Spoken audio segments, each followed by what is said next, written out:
আসসালামু আলাইকুম। সংবাদে আপনাদের সবাইকে স্বাগত জানাচ্ছি। আমি ফিরোজ তোহা। শুরুতেই সংবাদ শিরোনাম। বাংলাদেশের সর্বশেষ গুরুত্বপূর্ণ আপডেট সংবাদে আপনাকে স্বাগত। শুরুতেই সংবাদ শিরোনাম, পরে বিস্তারিত। প্রথমেই জানাবো আমাদের হাতে থাকা সর্বশেষ গুরুত্বপূর্ণ সবথেকে তাজা আপডেট সংবাদ। খাগড়াছড়ি ঢাকা চট্টগ্রাম সড়কে অবরোধ শিথিল। পরবর্তী নির্দেশ না দেওয়া পর্যন্ত খাগড়াছড়ি ঢাকা চট্টগ্রাম সড়কে আজ দুপুর 12টা থেকে অবরোধ শিথিল করা হয়েছে। সকাল 10টার দিকে বিবৃতিতে বিষয়টি নিশ্চিত করেছে জম্মু ছাত্র জনতার মিডিয়া সেল। এরপর জানাবো কুমিল্লায় হাসিনা জন্মদিন পালন করলেন যুবলীগের ৩ নেতা আটক। কুমিল্লার বুড়িচং উপজেলায় পলাতক স্বৈরাচার শেখ হাসিনা জন্মদিনের কেক কেটে অনুষ্ঠান করার অভিযোগে যুবলীগের ৩ নেতা গ্রেপ্তার হয়েছে।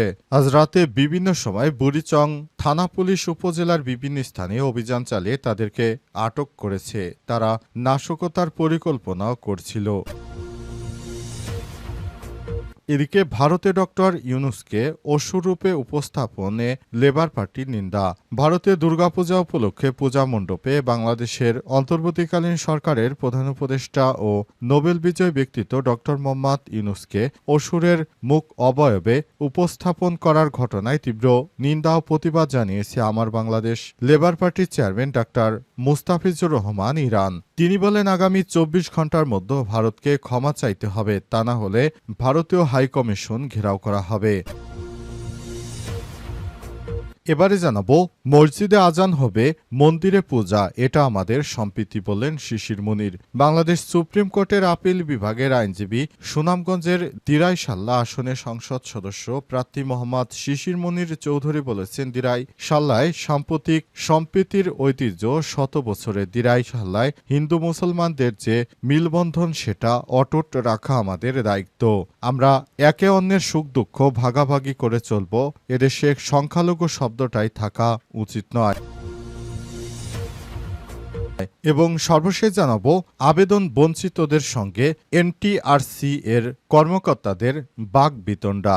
বেসরকারি শিক্ষক নিবন্ধন ও প্রত্যয়ন কর্তৃপক্ষ এনটিআরসি এর ভবনের সামনে অবস্থান নিয়েছে ১৭-১৮তম শিক্ষক নিবন্ধনে চূড়ান্তভাবে উত্তীর্ণ হয়েও গণবিজ্ঞপ্তিতে আবেদনের সুযোগ বঞ্চিতরা। সংস্থাটির চেয়ারম্যান আমিনুল ইসলামের সঙ্গে এ সময় তাদের বাকবিতণ্ডা হয়েছে। প্রিয় দর্শক, এতক্ষণ শুনছিলেন সংবাদ শিরোনাম, এবারে বিস্তারিত।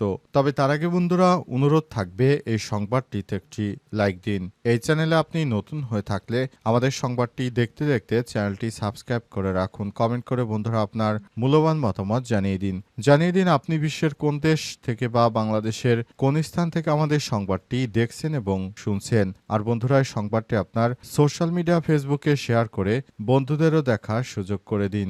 গাজা যুদ্ধে আপনি যদি নিরীহ ফিলিস্তিনিদের ভালোবেসে থাকেন বন্ধুরা, কমেন্টে ইয়েস লিখে বিশ্ববাসীকে জানিয়ে দিন। এবারে বিস্তারিত। খাগড়াছড়িতে অবরোধ শিথিল। খাগড়াছড়ি ঢাকা চট্টগ্রাম সড়কে যান চলাচল শুরু। খাগড়াছড়ি ঢাকা চট্টগ্রাম সড়কে অবরোধ শিথিল করা হয়েছে।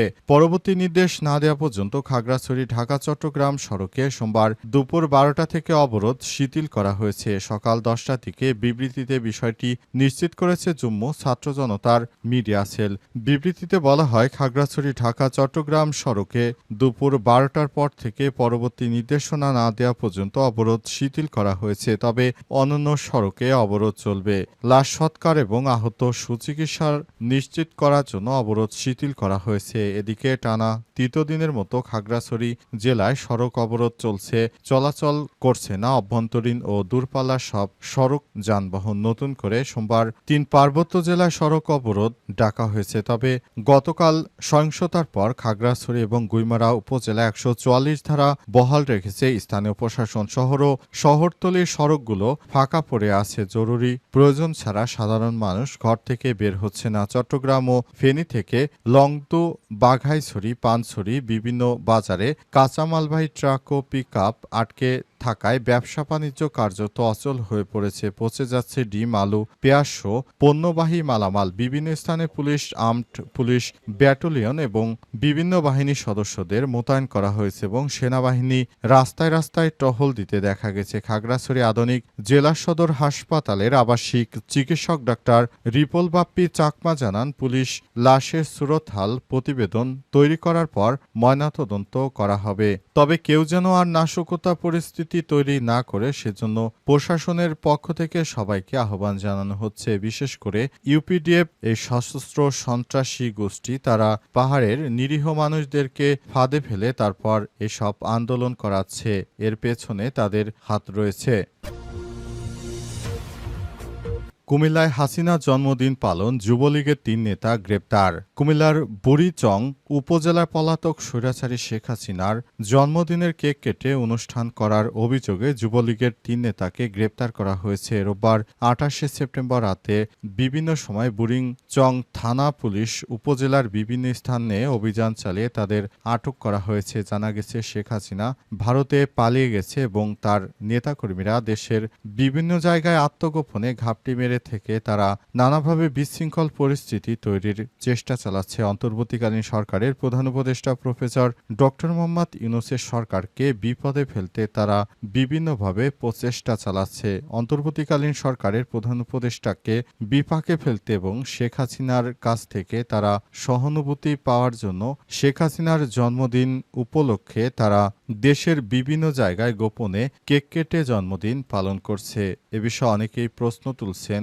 অনেকেই তাদের নিজের জন্মদিন পালন না করলেও পলাতক স্বৈরাচারী সরকারের জন্মদিন পালন করছে।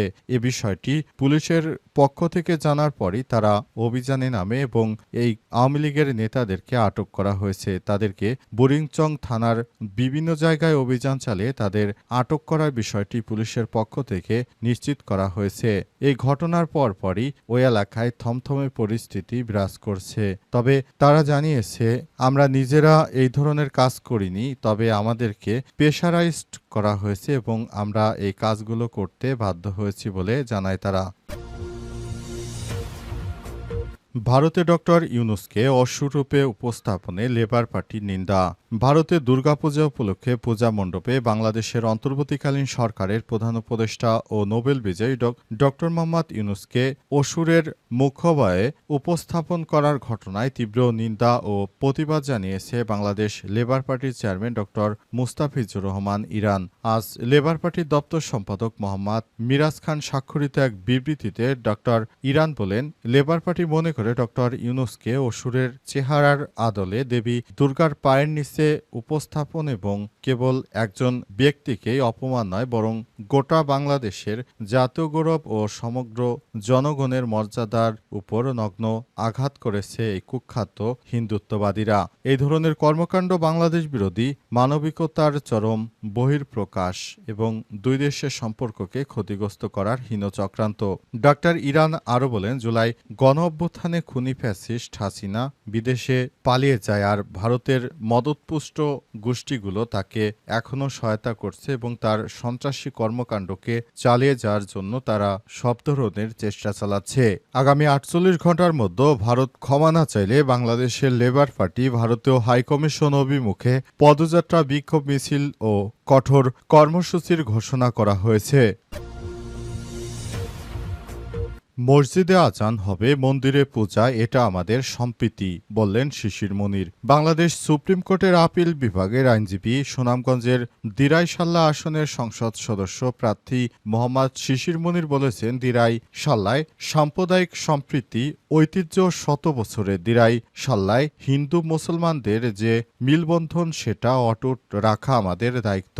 আমরা একে অন্যের সুখ দুঃখ ভাগাভাগি করে চলব। এদেশে সংখ্যালঘু শব্দটা থাকা উচিত নয়। তিনি আরো বলেছেন, আপনারাও স্বাধীন, আমরাও স্বাধীন। এদেশে মুসলমানদের যে অধিকার, হিন্দুদের একই অধিকার। মসজিদে আজান হবে, মন্দিরে পুজো হবে, এটাই আমাদের সম্প্রীতির বাংলাদেশ।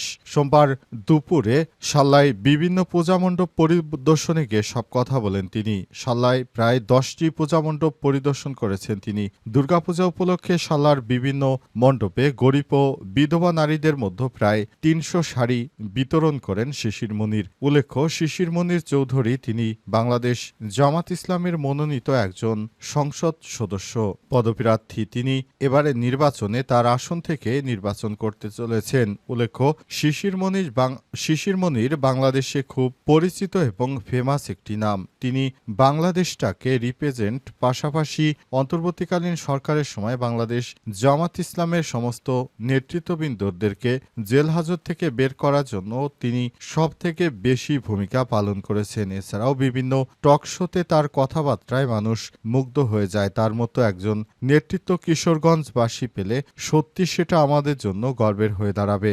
অন্তর্বর্তীকালীন সরকারের প্রধান উপদেষ্টার সময় তিনি একটিবার মাত্র নির্বাচনে অংশগ্রহণ করতে চান। বাকি সময় আর তিনি কখনোই নির্বাচনে অংশগ্রহণ করবেন না বলে জানিয়েছেন। তিনি 1971 সালে স্বাধীনতায় জামাত ইসলামের বিরোধিতা করার বিষয়ে তাকে টকশোতে আলাপ করতে দেখা গেছে। তিনি সব জায়গায় বাংলাদেশ জামাত ইসলামের সুনামকে আরও অনন্য উচ্চতায় নিয়ে গেছেন, যেটি বাংলাদেশের জন্য খুবই ভালো একটি বিষয়। তার মতো এমন দায়িত্বশীল ব্যক্তিত্ব বাংলাদেশে খুব কমই আছে। তিনি আগামীতে ভালো কিছু উপহার দিতে পারবেন, সেই প্রত্যাশা আমাদের।